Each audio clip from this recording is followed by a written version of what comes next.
इस कहानी की शुरुआत होती है उस समय को दिखाते हुए जब पृथ्वी पर रिसोर्सेज बहुत ही ज्यादा कम हो चुके थे। हालांकि हम इंसानों ने इतने कम टाइम में अपने आप को काफी डेवलप कर लिया था, लेकिन पृथ्वी का वातावरण और ग्लोबल वार्मिंग कोई भी कंट्रोल ही नहीं कर पाता। इसीलिए अब सारे इंसान पृथ्वी को छोड़कर अलग अलग प्लेनेट पर अपना घर बसाने लगे थे। अब इंसान सिर्फ पृथ्वी पर नहीं बल्कि सौर मंडल की अलग अलग ग्रहों पर चले गए होते हैं रहने के लिए। ये इंसानों के लिए एक पूरी सोसाइटी बन चुकी थी, लेकिन रूल रेगुलेशंस फॉलो करने के लिए उन सभी ग्रहों के बीच एक डील होती है, जिसमें कि सभी को मिलाकर अलायंस ग्रुप को क्रिएट किया गया था, जो इन प्लैनेट्स के लोगों को कंबाइन करके रखेगी और रूल्स रेगुलेशंस फॉलो करवाएगी। धीरे धीरे अलायंस ग्रुप इतना बड़ा हो जाता है कि कोई भी उनके रूल्स को अनफॉलो ही नहीं कर सकता था। अब हमें यहाँ अलायंस ग्रुप के अंदर रिवर नाम की एक लड़की को दिखाया जाता है, जिसके ऊपर कई सारे वैज्ञानिक लगातार एक्सपेरिमेंट कर रहे थे। दरअसल रिवर एक ऐसी लड़की थी जिसके पास साइकिक पावर्स होती हैं, यानी कि वो अपनी एबिलिटी यूज करके आसपास के लोगों के दिमाग में क्या चल रहा है ये सारी बातें बड़े आराम से पढ़ सकती है।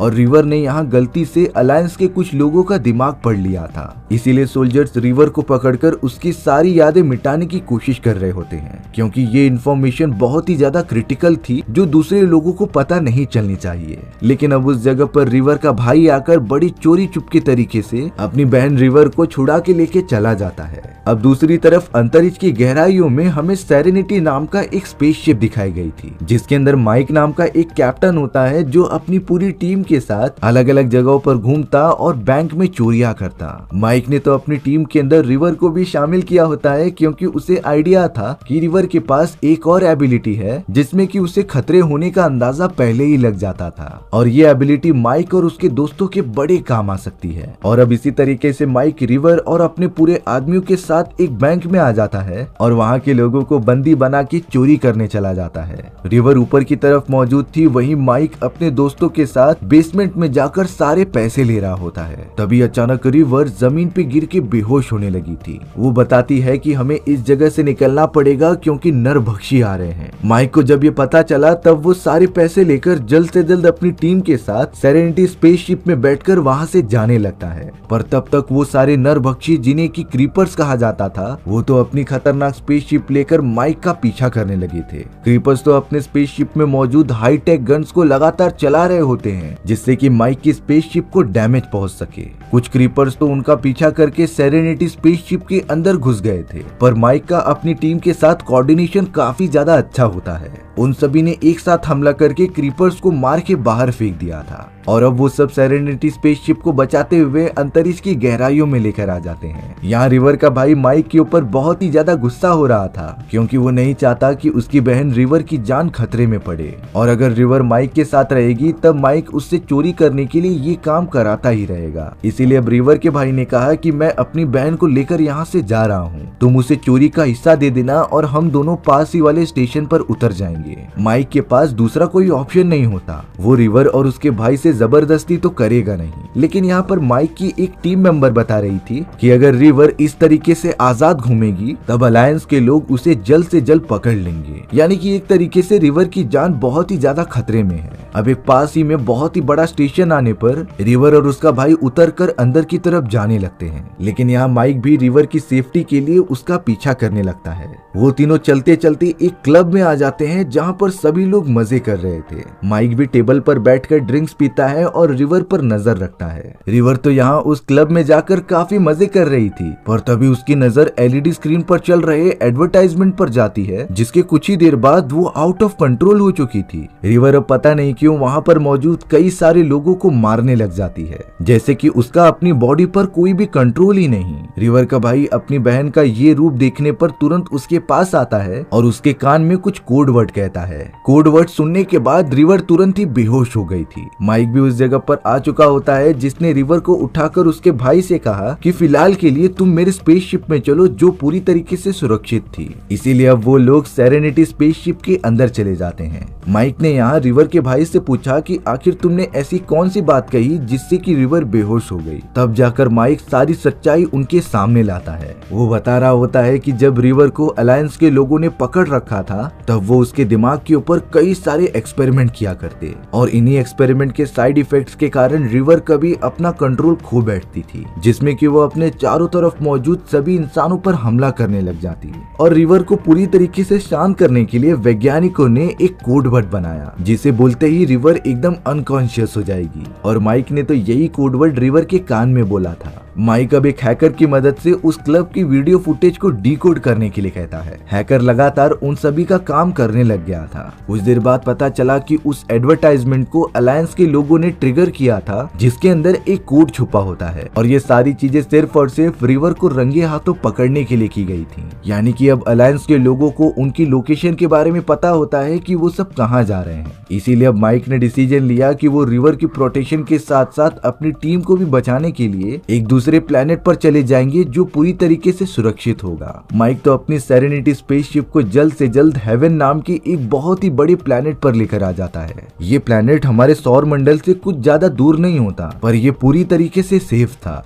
माइक की पूरी टीम वहाँ पर शेफर्ड नाम की एक दूसरे आदमी से मिलती है, जो उन सभी को प्रॉपरली रहने के लिए घर और खाने के लिए खाना प्रोवाइड कर रहे थे। यानी कि माइक और उसकी टीम इस प्लेनेट पर पूरी तरीके से सुरक्षित है। वहीं दूसरी तरफ अब हमें अलायंस का एक ऑफिसर दिखाया जा रहा था, जो लगातार अपने आदमियों के साथ क्लब की फुटेजेस देखता है। ऑफिसर को ये तो पता चल चुका था कि रिवर माइक के साथ है, इसीलिए अब अलायंस के लोगों का पूरा ध्यान माइक के ऊपर शिफ्ट हो जाता है। यहाँ हेवन प्लेनेट पर माइक को उसकी एक बहुत पुरानी फ्रेंड, जिसका नाम इनारा था, उसका वीडियो कॉल आता है, जो कह रही थी कि मुझे किसी भी हालत में तुमसे मिलना है। अब यहाँ माइक को शक तो हो गया था कि शायद से इन सारी चीजों के पीछे अलायंस के लोगों का कुछ चाल होगी, पर फिर भी उसे एक बार जाके चेक करना ही पड़ेगा उसकी फ्रेंड मुसीबत में है कि नहीं। माइक तो अपना भेष बदल के इनारा के पास चला जाता है, पर शायद माइक का अंदाजा सही निकला। थोड़ी देर बाद वहाँ तुरंत अलायंस का ऑफिसर आ जाता है, जो माइक को पकड़कर उस पे हमला करने लगा था। माइक भी ऑफिसर को काफी टक्कर देता है,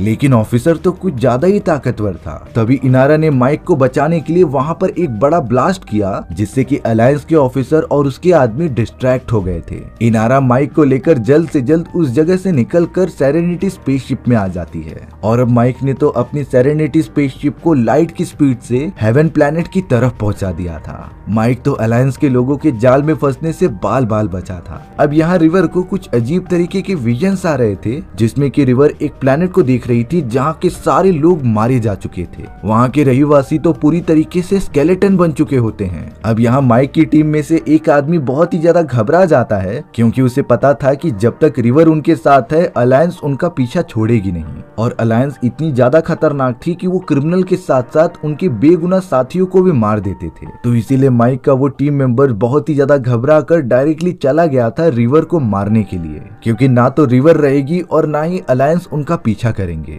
बट ये सारी बातें रिवर को पहले से पता थी उसकी एबिलिटी के कारण। रिवर तो ऊपर की तरफ छुप गई होती है उस आदमी से बचने के लिए, और अब अपनी प्रोटेक्शन के लिए रिवर ने उस आदमी के सर पर वार करके उसे रूम में बंद कर दिया। गोली चलने की आवाज सुनने पर माइक और उसके सभी साथी वहां पहुंच चुके थे, लेकिन वो दरवाजा पूरी तरीके से लॉक होता है, जिसके अंदर वही आदमी बेहोश पड़ा था। हालांकि सभी लोग रिवर को आवाज दे रहे थे कि वो दरवाजा खोले, लेकिन वो तो शायद अपने जिद पर अड़ी थी और मानती ही नहीं। माइक और उसके दोस्त कोई और वे ट्राई करने चले गए थे कि कमरे के अंदर कैसे इंटर किया जाए, लेकिन जब यहाँ रिवर के भाई ने उसे बाहर आने के लिए कहा तब वो बाहर आ जाती है। लेकिन पता नहीं क्यों रिवर एकदम आउट ऑफ कंट्रोल होकर अपने भाई को ही मारना स्टार्ट कर दिया था। रिवर तो उसे बेहोश करते हुए डायरेक्टली कंट्रोल रूम के अंदर चली जाती है। वहाँ पर रिवर किसी मिरांडा नाम के प्लेनेट के बारे में सर्च कर रही थी, यानी कि रिवर को किसी भी तरीके से मिरांडा प्लेनेट पर जाना था। माइक को लगता है कि रिवर को जरूर कोई खतरनाक विजन आया है, जिसकी वजह से वो मिरांडा नाम के प्लेनेट के बारे में बोल रही है। इसीलिए अब माइक ने अपने सभी साथियों के साथ डिसीजन लिया कि वो मिरांडा प्लेनेट पर जाकर एक बार चेक करेंगे। लेकिन मिरांडा प्लेनेट तक पहुंचना इतना भी आसान काम नहीं था, क्योंकि मिरांडा प्लेनेट के चारों तरफ उन्हीं सारे क्रीपर्स यानी कि नरभक्षी की सेना मौजूद होती है, जो अपने प्लेनेट को प्रोटेक्ट करती थी।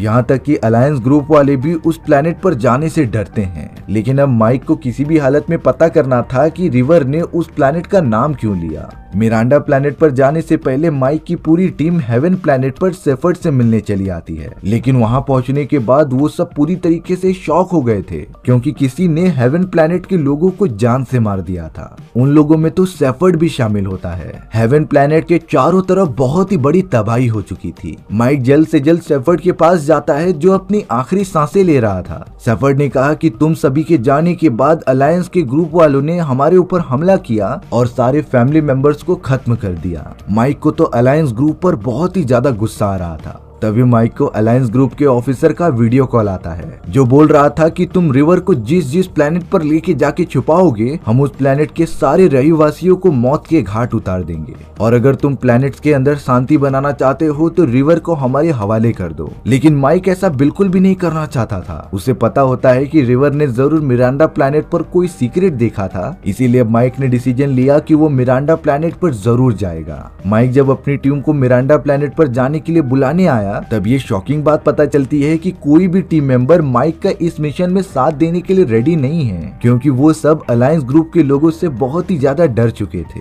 लेकिन यहाँ माइक ने सभी को समझाया कि मिरांडा प्लैनेट पर जाने से हमें अलायंस के सीक्रेट के बारे में पता चल सकता है, और रिवर को तो इन सारी चीजों के विजन्स भी आए थे। बहुत ज्यादा समझाने के बाद आखिरकार माइक के बाकी टीममेट्स उसका साथ देने के लिए रेडी हो गए होते हैं। वो सब तो अब एक साथ मिलकर मिरांडा प्लैनेट की तरफ निकल पड़े थे। मिरांडा प्लैनेट पर जाने से पहले माइक की पूरी टीम ने सेरेनिटी स्पेसशिप को पूरी तरीके से चेंज कर दिया था। वह अपनी स्पेसशिप को नरभक्षियों की स्पेसशिप जैसा कलर कर देते हैं, जिससे कि नरभक्षियों को पता ना चले कि वो वहां पर आ चुके हैं। अब कई घंटों तक अंतरिक्ष में ट्रेवल करते हुए वो सब मिरांडा प्लैनेट के ऑर्बिट में पहुंच चुके थे, जहां वो देखते हैं नरभक्षियों की एक बहुत ही बड़ा ग्रुप जो पूरी तरीके से अंतरिक्ष में फैला हुआ था। माइक और उसकी टीम अपनी स्पेसशिप लेकर धीरे धीरे आगे बढ़ रही थी। अच्छी बात ये होती है कि उन्होंने अपनी स्पेसशिप को ऐसा बना लिया था कि नरभक्षी उन पर ध्यान ही नहीं देते, इसीलिए वो सब नरभक्षियों से बचकर मिरांडा प्लैनेट की तरफ चले जाते हैं। प्लैनेट पर लैंड होने के बाद माइक की टीम ये देखकर बहुत ही ज्यादा शॉक हो चुकी थी, क्योंकि इस प्लैनेट के रहवासी भी किसी अनजान तरीके से मर चुके होते हैं। सभी की बॉडी एकदम से पतली होकर सिकुड़ गई थी।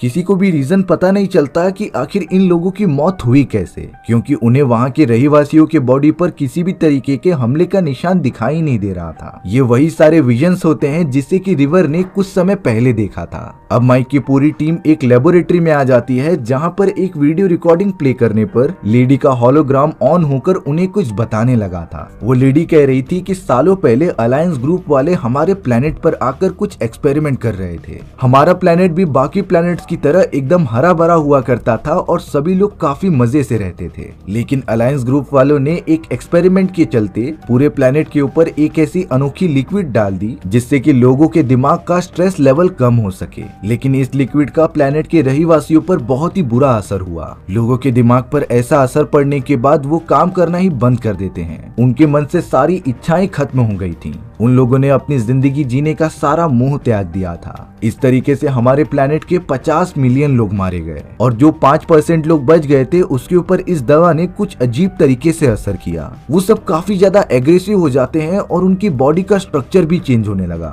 ये 5% लोग और कोई नहीं बल्कि वही खतरनाक क्रीपर्स थे जो अब ब्रह्मांड में फैलकर आने जाने वाले लोगों को मार देते थे। माइक को ये भी समझ में आ जाता है कि शायद से रिवर ने अलायंस ग्रुप के लोगों का दिमाग पढ़ लिया था और उसमें यही सारी बातें छिपाई गई होंगी, इसीलिए रिवर उनका ये गहरा राज किसी और को न बता दे। तभी अलायंस ग्रुप वाले रिवर को पकड़ने के लिए उसके पीछे लगे हुए हैं। अब अलायंस ग्रुप के इतने बड़े अपराध के कारण माइक ने डिसीजन लिया कि वो इस लेडी के सारे वीडियो फुटेजेस जो कि अलायंस ग्रुप के अगेंस्ट थे वो पूरे ब्रह्मांड में ब्रॉडकास्ट कर देगा, जिससे कि अलायंस ग्रुप का पर्दाफाश हो और सारी सच्चाई लोगों के सामने आए। माइक तो अपने हैकर को बोलकर ये सारे काम करवाने वाला था, लेकिन यहाँ हमें पता चला कि उस हैकर के पास अलायंस ग्रुप का ऑफिसर आ चुका है जो उससे माइक के बारे में सब कुछ पूछ रहा था। हैकर तो माइक को धोखा देते हुए अलायंस को ये कह रहा था कि मैं माइक का तुम्हें पता बता दूंगा, लेकिन इसके बदले मुझे काफी सारे पैसे चाहिए। अलायंस ग्रुप का ऑफिसर इस बात से बहुत ही ज्यादा चिढ़ जाता है, इसीलिए उसने अपना वेपन निकालकर हैकर को जान से मार दिया था। ऑफिसर ने अब हैकर के सिस्टम की मदद से पता लगा लिया था कि माइक कहाँ पर मौजूद है, इसीलिए वो अपनी सेना लेकर उनकी तरफ बढ़ने लगा। वहाँ माइक माइक अपनी पूरी टीम के साथ मिरांडा प्लैनेट से निकल ही रहा होता है, पर तभी नरभक्षियों की सेना ने उन्हें देख लिया था, जो लगातार उनके ऊपर हमला करने के लिए पीछा करने लगती है। माइक जल्द से जल्द अपनी स्पेसशिप को लेकर दूसरे प्लैनेट की तरफ बढ़ने लगा था, पर अब उनके ठीक सामने अलायंस ग्रुप के भी लोग मौजूद होते हैं। अलायंस ग्रुप वालों ने देखा कि सेरेनिटी स्पेसशिप के पीछे नरभक्षियों की सेना भी मौजूद है, इसीलिए अब माइक अपनी स्पेसशिप को अलायंस ग्रुप से बचाते हुए दूसरी तरफ निकलने की कोशिश कर रहा था, जिससे कि अब एक ऐसा सीन क्रिएट हो जाता है जहां नरभक्षी अलायंस के लोगों पर हमला करने लगे थे। क्योंकि वो नरभक्षी किसी के भी सगे नहीं होते, वो सामने आने वाले सभी को मार देते थे। हालांकि माइक इन सारी चीजों से बचता हुआ दूसरे प्लैनेट की तरफ निकल गया था जहां पर हैकर रहता है, लेकिन जब माइक हैकर की लेबोरेटरी में पहुंचा तब उसे पता चलता है कि हैकर मारा जा चुका है, साथ ही साथ हैकर की पूरी मशीन भी डिस्ट्रॉय हो चुकी थी। माइक समझ ही नहीं पाता कि आखिरकार वो इस मैसेज को गैलेक्सी में ब्रॉडकास्ट कैसे करेगा। तभी हैकर द्वारा बनाई गई एक फीमेल रोबोट माइक को ये बता रही होती है कि बेसमेंट में एक मशीन है जो वीडियो मैसेज ब्रॉडकास्ट करने के काम में आ सकती थी। इसीलिए माइक तुरंत ही बेसमेंट की तरफ चला गया था उस मशीन को यूज करने के लिए।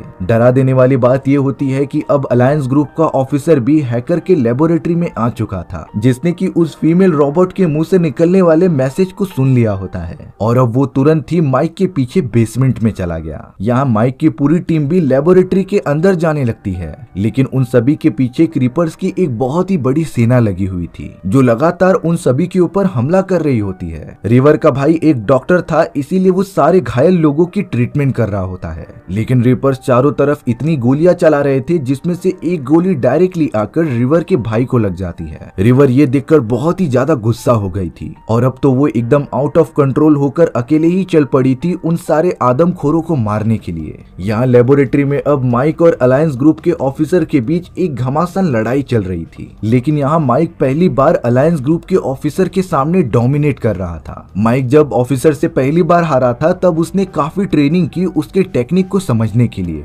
इसीलिए माइक ऑफिसर को बेहोश करके तुरंत ही उस मशीन के पास आ जाता है, जिसका यूज करके उसने लेडी के मैसेज को अंदर डाला और बटन दबाकर पूरी गैलेक्सी में ब्रॉडकास्ट कर दिया। ये मैसेज मिलने के बाद सभी को अलायंस ग्रुप की सच्चाई पता चल चुकी होती है। माइक ने देखा कि रिवर ने तो एकदम आउट ऑफ कंट्रोल होकर सारे नरभक्षियों को मार दिया है, पर तभी रिवर के पीछे से दीवार तोड़ते हुए अलायंस की पूरी फौज आ चुकी थी। वो सब गन की मदद से माइक और उसकी टीम पर हमला करने ही जा रहे होते हैं। तभी उन सोल्जर्स को हाई कमांड से ऑर्डर मिलता है कि तुम इनमें से किसी को भी नहीं मारोगे। सभी लोगों को अलायंस ग्रुप की सच्चाई पता चल चुकी है, इसीलिए अब कोई भी प्लेनेट अलायंस ग्रुप के अंदर रहना नहीं चाहता। और इन सारी चीजों के बाद सभी प्लैनेट जो अलायंस ग्रुप के अंडर काम करते थे वो अलग अलग होकर इंडिविजुअल प्लैनेट्स बन जाते हैं। यानी कि अब अलायंस ग्रुप का राज खत्म हो चुका है और वो किसी दूसरे प्लैनेट पर जोर जबरदस्ती नहीं कर सकता था। माइक और उसके टीममेट्स भी पूरी तरीके से आजाद हो चुके थे अपना सफर तय करने के लिए। माइक तो अपनी सेरेनिटी स्पेसशिप को टीममेट्स के साथ मिलकर ठीक करता है और निकल पड़ता है अपने नए मिशन के लिए। ताज्जुब की बात थी कि माइक की टीम में अब रिवर और उसका भाई भी शामिल हो गया था, जो माइक की अब हर काम में मदद करेंगे। और इस तरीके से हमारी ये कहानी यहीं पर खत्म हो जाती है।